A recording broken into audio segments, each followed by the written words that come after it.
รมใหญ่การเมืองกระทรวงป้องกันความสงบได้เผยแพร่เสื่อมซึมเอกสารมติกองประชุมใหญ่ผู้แทนทั่วประเทศครั้งที่12ของพรรค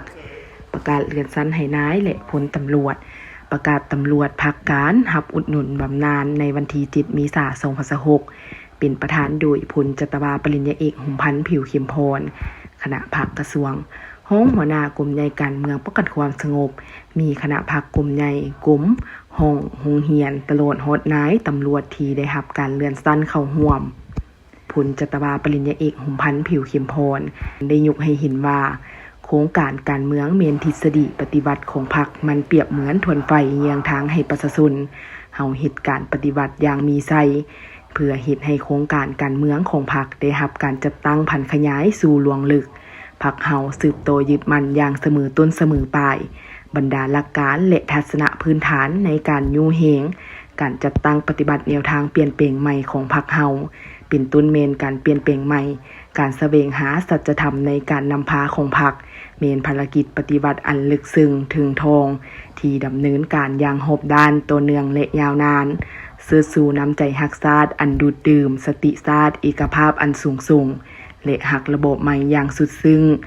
ไปพร้อมกับการสืบขยายจิตใจเอกราชเป็นเจ้าตนเองและสร้างความเข้มแข็งด้วยตนเองอย่างรอบด้านติดพันกับการยกสูงความเป็นเจ้าในการเสื่อมโยงกับภาคพื้นและสากลทางเพิ่มทวีความสามัคคีภายใน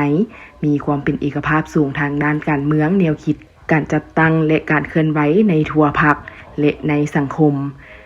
ในพิธีพันเอกพลพิษเสงสิริจันทร์ห้องหัวหน้าห้องการเมืองยังได้ผ่านข้อตกลงของกระทรวงป้องกันความสงบและกลุ่มใหญ่การเมืองป้องกันความสงบว่าด้วยการเลื่อนชั้นให้นายตำรวจกลุ่มใหญ่การเมืองป้องกันความสงบ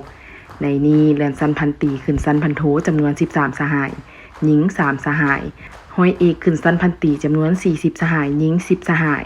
ห้อยโทขึ้นชั้นห้อยเอกจำนวน17สหายหญิง6สหายห้อยตรีขึ้นชั้นห้อยโทจำนวน8สหายหญิง1สหายวาทีขึ้นชั้นห้อยตรีจำนวน6สหายหญิง2สหายวาทีขึ้นชั้นห้อยตรีจำนวน6สหายหญิง2สหายจากนั้นยังได้ผ่านข้อตกลงของกระทรวงป้องกันความสงบมาด้วยการอนุมัติให้นายตำรวจภาคการรับอุดหนุนบำนาญจำนวน2สหายคือ